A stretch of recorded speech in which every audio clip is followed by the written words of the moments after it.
तो नमस्कार दोस्तों। और कैसे हैं आप सब। आई होप आप सब अच्छे होंगे और अपनी तैयारी को बहुत अच्छे से कर रहे होंगे। देखिए, आज की इस क्लास में हम हिंदी साहित्य की 50 प्रमुख रचनाओं के बारे में जानेंगे। 50 प्रमुख रचनाओं के बारे में, जैसा कि आपने अभी देखा होगा, यूपीपीएससी एग्जाम हुआ है, उसमें हिंदी साहित्य के जो प्रमुख रचनाएं हैं ना, पता नहीं कहाँ कहाँ से रचनाएं पूछी गई हैं। तो मेरा उद्देश्य यही है कि मैं आपको यूपीएससी के लिए बहुत अच्छे से इन रचनाओं को कराऊं, ठीक है, जहाँ से आपका एक भी रचना का प्रश्न गलत ना हो। ठीक है, तो आइए शुरू करते हैं। आज की इन प्रमुख 50 रचनाओं को जरूर देख लेना, याद कर लेना, जो कि बहुत बहुत बहुत ज़्यादा इंपॉर्टेंट रचना है ये। ठीक है, देखिए बात करते हैं इन रचनाओं की। तो इस तरफ हम रचनाओं के बारे में जानेंगे और इस तरफ हम इनके लेखकों के बारे में जानेंगे। जैसे अगर आपसे पूछे कि रामचरितमानस के जो रामचरितमानस है ना, इसके रचनाकार कौन है, तो आपका आंसर होगा तुलसीदास जी। नेक्स्ट है फुटकल पद। फुटकल पद की रचना करी कुम्भदास जी ने। नेक्स्ट है श्रृंगार मंजरी। श्रृंगार मंजरी के लेखक थे आपके चिंतामणि जी। कल्पतरु। कल्पतरु के लेखक भी आपके चिंतामणि जी ही थे। ठीक है, उसके बाद है छत्रसाल दशक। छत्रसाल दशक ये थी भूषण जी की, है ना। भूषण जी से ही रिलेट करके 31 की सेकंड शिफ्ट में एक पैराग्राफ पूछा गया था। ठीक है, उसके बाद है काव्य निर्माण, सॉरी काव्य निर्णय। काव्य निर्णय के रचनाकार या लेखक कह सकते हैं आप, तो वो थे भिखारी दास जी। नेक्स्ट है आपकी फूल मंजरी। फूल मंजरी के लेखक हैं मतीराम जी, और सतसई के लेखक भी आपके मतीराम जी हैं। अगर वहीं आपसे ये पूछे ना कि बिहारी सतसई, तो उसके लेखक आप कमेंट करके बताना कौन है। अगर खाली सतसई पूछे तो आपके इसके लेखक हैं मतीराम जी। ठीक है, आइए आगे जानते हैं। देखिए, अब हम बात करें कुछ अन्य प्रमुख रचनाओं के बारे में। जैसे अगर आपसे पूछा जाए कि भाषा भूषण ये किसकी रचना है, तो आपका आंसर होगा जसवंत सिंह की। नेक्स्ट है आनंद विलास। ये भी जसवंत सिंह की ही रचना है, यानी इस आनंद विलास के लेखक कौन है, जसवंत सिंह। ठीक है, और भी अन्य प्रमुख रचना हैं, जैसे आपने देखी होंगी, पढ़ी होंगी। कवि प्रिया। कवि प्रिया के रचनाकार हैं केशवदास जी। कवि केशवदास जी। बिहारी सतसई बिहारी जी की। अगर आपसे ओनली सतसई पूछे कि सतसई के लेखक कौन है, तो आपका आंसर होगा मतीराम जी। लेकिन बिहारी सतसई रचना के रचनाकार कौन है, तो आपका आंसर होगा बिहारी जी। नेक्स्ट है भाव विलास। भाव विलास की रचना करी थी देवसेन ने, सॉरी देव ने। किसने, देव ने। उसके बाद है गंगा लहरी। गंगा लहरी के रचनाकार हैं पद्माकर जी। गंगा लहरी लहरी के रचनाकार पद्माकर जी। सुजान सागर। अगर आपसे पूछा जाए कि सुजान सागर के रचनाकार कौन है या लेखक कौन है, तो आपका आंसर होगा घनानंद। उसके बाद है इश्कलता। इश्कलता के लेखक कौन है, घनानंद। उसके बाद है इश्कनामा। इश्कनामा के लेखक हैं आपके बोधा जी। कौन, बोधा। इश्कलता पूछे तो घनानंद। ठीक है, इश्कलता पूछे तो घनानंद और इश्कनामा पूछे तो बोधा। ओके, आइए अन्य प्रमुख रचनाओं के बारे में जानते हैं। जैसे पूर्ण प्रकाश। भारतेंदु हरिश्चंद्र जी का ये उपन्यास था, पूर्ण प्रकाश। ठीक है, भारतेंदु हरिश्चंद्र इसके लेखक थे। भारत दुर्दशा, मोस्ट इम्पोर्टेंट, ये बहुत बार पूछी गई है। भारत दुर्दशा, इसके लेखक हैं भारतेंदु हरिश्चंद्र जी। नील देवी इनका एक नाटक है। ठीक है, इसके लेखक भी आपके भारतेंदु हरिश्चंद्र जी ही हैं। उसके बाद है अंधेर नगरी। अंधेर नगरी के लेखक भी आपके भारतेंदु हरिश्चंद्र जी ही हैं। ठीक है, अगर आप हिंदी साहित्य को पढ़ना चाहते हो कम्प्लीटली एक सीक्वेंस वे में, तो आप हमारे साथ जुड़ सकते हैं। देखिए, मैंने आज सुबह की क्लास में आपको टाइम शेड्यूल बताया था क्लास का, कि सुबह 10:15 बजे तक आपको पॉलिटी की क्लास मिल जाया करेगी यूपीएससी के लिए। या फिर आप, जैसा नहीं है कि आप यूपीएससी की तैयारी करो तभी आप पॉलिटी की क्लास करो, वो मैंने स्पेशल पॉलिटी की क्लास रखी है। मेरा टारगेट है यूपीएससी। ठीक है, क्या यूपीएससी के लिए आपको कराऊं। इवन आप उसके साथ साथ एसएससी जीडी आरपीएफ की तैयारी कर रहे हो, तो वहाँ भी आपको बहुत हेल्प हो जाएगी। ठीक है, एक सीक्वेंस में आपको पॉलिटी पढ़ने को मिल जाएगी।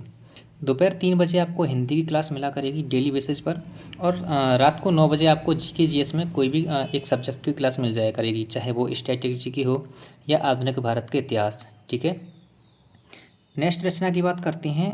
उसके बाद है भारत भाग्योदय। देखो, भारत भाग्योदय ये रचना करी थी, इसके लेखक थे आपके बद्री नारायण चौधरी प्रेमघन। बद्री नारायण चौधरी प्रेमघन। ठीक है, नेक्स्ट आपके आनंद कादम्बरी। आनंद कादम्बरी इन्हीं की पत्रिका थी, एक पत्र थी इनकी। ठीक है, किसकी, बद्री नारायण चौधरी प्रेमघन की। ठीक है, उसके बाद है अन्य प्रमुख रचना है, जैसे हठी अम्बीर। हठी अम्बीर किसकी रचना है? प्रताप नारायण मिश्र की। नेक्स्ट है मन की लहर। हठी अम्बीर और मन की लहर ये दोनों प्रताप नारायण मिश्र जी की ही रचना है, या आप कह सकते हैं कि हठी अम्बीर और मन की लहर इन दोनों रचनाओं के लेखक कौन है? तो आपका आंसर होगा प्रताप नारायण मिश्र जी। ठीक है। उसके बाद देवयानी। देवयानी रचना के लेखक हैं आपके ठाकुर जगमोहन सिंह। देखिए आपने 5.5 मिनट में ये 25 से 26 रचनाएं कर ली। नेक्स्ट पेज पर चलते हैं, उसमें भी हम लगभग 20 से 25 रचनाओं के बारे में जानेंगे। और एक बात और बता दूं मैं आपको, ये जो रचना है अगर आप किसी अन्य क्लास से करोगे यूट्यूब पर तो लगभग आपको 30 मिनट से 40 मिनट की क्लास मिलेगी, लेकिन यहाँ आप लगभग 10 से 12 मिनट की क्लास में ही 50 प्रमुख रचनाओं को जान लोगे। ठीक है, तो चलिए नेक्स्ट पेज पर देखिए। नेक्स्ट रचना है आपकी कंसवध। कंसवध की इसके लेखक थे आपके राधा कृष्ण दास। बहुत ही इंपॉर्टेंट रचना है ये, ठीक है, स्टार मार्क कर लेना। कंसवध के रचनाकार या लेखक कृष्णदास, राधा कृष्णदास। नेक्स्ट है सरस्वती। सरस्वती पत्रिका थी किसकी? महावीर प्रसाद द्विवेदी की।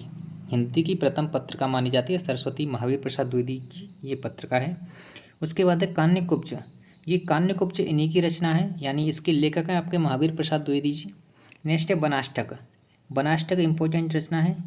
देखो ये जो 50 प्रमुख रचना है ना, ये बहुत ज़्यादा इंपॉर्टेंट हैं। आप प्रीवियस ईयर लगा रहे होंगे या कोई मॉक लगा रहे होंगे तो उसमें यहाँ से आपको देखने को मिल जाएंगी रचनाएं।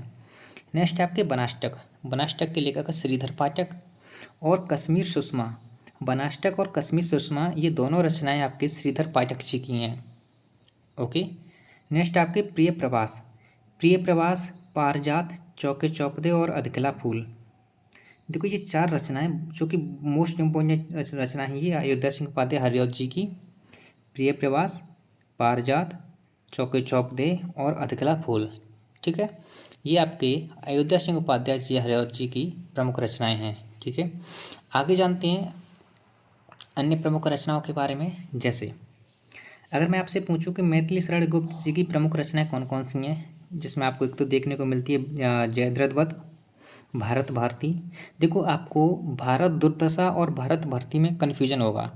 भारत दुर्दशा पूछे तो वो तो है भारतेंदु हरिश्चंद्र जी की, लेकिन अगर भारत भारती पूछे तो आपका आंसर होगा मैथिली शरण गुप्त। ठीक है, जयद्रथ वध, भारत भारती और साकेत, ये तीनों रचनाएं आपकी मैथिली शरण गुप्त जी की हैं। किन की हैं? मैथिली शरण गुप्त जी की। ठीक है, नेक्स्ट आपकी पथिक और स्वप्न। ये पथिक और स्वप्न दोनों रचनाएं आपकी रामनरेश त्रिपाठी जी की हैं। ठीक है, पथिक और स्वप्न रामनरेश त्रिपाठी जी की। नेक्स्ट आपके मैथिली शरण गुप्त। ठीक है, मैथिली शरण गुप्त की यहाँ पर मैंने 3 रचनाएं आपको बता दी थी, जयद्रथ वध, भारत भारती और साकेत। और उसके बाद मैथिली शरण गुप्त की प्रमुख रचना और भी आपको देखने को मिलती हैं, जैसे यशोधरा हुई, पंचवटी हुई, आपकी झंकार। यशोधरा मैथिली शरण गुप्त इसके लेखक हैं, पंचवटी इसके लेखक भी मैथिली शरण गुप्त हैं, और झंकार ये तीनों रचनाएं मैथिली शरण गुप्त की ही हैं। ओके। उसके बाद है कनुप्रिया। कनुप्रिया भारतेंदु हरिश्चंद्र जी, सॉरी, कनुप्रिया है आपके धर्मवीर भारती की। कनुप्रिया धर्मवीर भारती जी की। ठीक है, धर्मवीर भारती जी की आपको अंधा अंधा युग, ठीक है, ठंडा लोहा, ओके, ये भी इन्हीं की हैं। उसके बाद है चिता के फूल, जो कि रामवृक्ष बेनीपुर जी की है। चिता के फूल। ठलुआ क्लब बाबू गुलाब राय, इंपॉर्टेंट रचना है ये, ठलुआ क्लब बाबू गुलाब राय। ठीक है, उसके बाद है कामायनी, चिंतामणि, कंकाल, यामा। देखो कामायनी, चिंतामणि और कंकाल ये तीनों जयशंकर प्रसाद जी की प्रमुख रचनाएं हैं। कामायनी, चिंतामणि और कंकाल। ठीक है, उसके बाद एक इम्पोर्टेंट रचना है यामा। यामा महादेवी वर्मा जी की, जिनके लिए इन्हें ज्ञानपीठ पुरस्कार दिया गया था सन 1982 में। ठीक है, 1982 के बाद ज्ञानपीठ पुरस्कार हिंदी साहित्य की, संपूर्ण हिंदी साहित्य के लिए दिया जाने लगा, लेकिन 1982 तक ये एकल कृति के लिए दिया जाता था। ठीक है, 1982 में ही इन्हें महादेवी को यामा कृति के लिए ज्ञानपीठ पुरस्कार दिया गया था। ठीक है, तो ये रही आज की इस क्लास की 50 प्रमुख रचनाएं। ठीक है, जो कि आपने लगभग 8 से 10 मिनट में कंप्लीट कर लेंगे। ठीक है, तो चलिए मिलते हैं ऐसे ही अगली क्लास पर। नेक्स्ट दिन, अगले दिन हम हिंदी साहित्य की कुछ अन्य प्रमुख रचनाओं के बारे में भी जानेंगे, और शाम को आपको मैं आधुनिक भारत में जो प्रमुख गवर्नर जनरल हुए हैं, वायसराय हुए हैं, उनको एक इम्पोर्टेंट टॉपिक, इम्पोर्टेंट पॉइंट बताता जाऊँगा उनसे संबंधित, तो आप उनको कर लेना, क्योंकि आधुनिक भारत से ही ज़्यादातर प्रश्न देखने को मिलेंगे आपको यूपीएसआई में। इवन आप एसएससी जीडी की तैयारी कर रहे हैं उसमें भी, और आरपीएफ कांस्टेबल एसआई में भी। ठीक है, तो चलिए मिलते हैं नेक्स्ट क्लास में। जय हिंद।